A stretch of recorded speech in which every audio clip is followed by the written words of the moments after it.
Welcome to the Virtual Lead Auditor training course on ISO 9001-2015. In today's video, we will talk about Lesson 8, Writing Non-conformance Reports. In this video, you will learn Writing Non-conformance Reports, Definition of Non-conformance, Components of a good NCR, Do's and don'ts, examples from garment factories, activity and homework. Let's take a look at today's objectives. First, we'll understand what qualifies as a non-conformance under ISO 9001-2015. Next, you'll learn how to draft clear, objective, and actionable NCRs.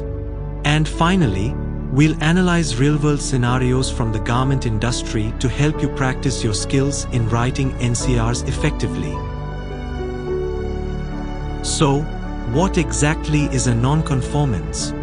A non-conformance is any deviation from the requirements of ISO 9001-2015, your company's policies and procedures, or your customer specifications. We usually categorize them into three types. Major non-conformance, a significant failure that affects product conformity or customer satisfaction. Minor non-conformance, a single incident that doesn't pose a serious risk. And observations, areas for improvement, but not necessarily violations. Let's look at the building blocks of a well-written NCR.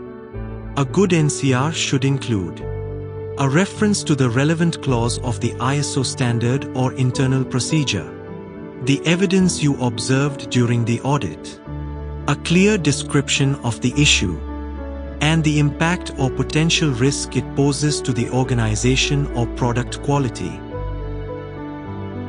When writing NCRs, keep these important guidelines in mind. Do be factual, describe only what you observed. Don't be emotional or use subjective language.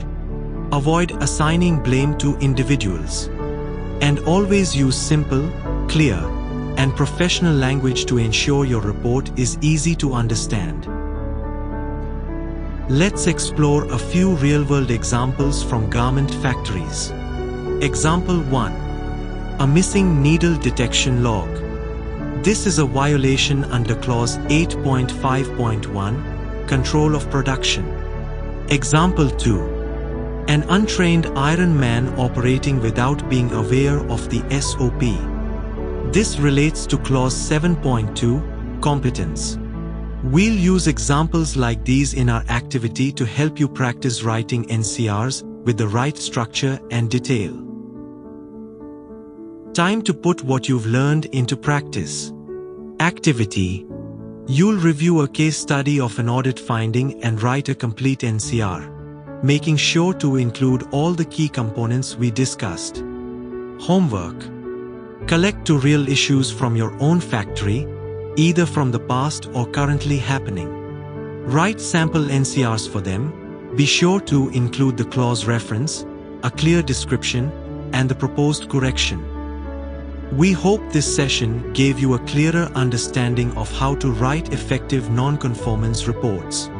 If you found this video helpful, please like, subscribe, and hit the bell icon for future lessons. See you next time in Lesson 9, Corrective Action and Preventive Action with Real Garment Industry Examples.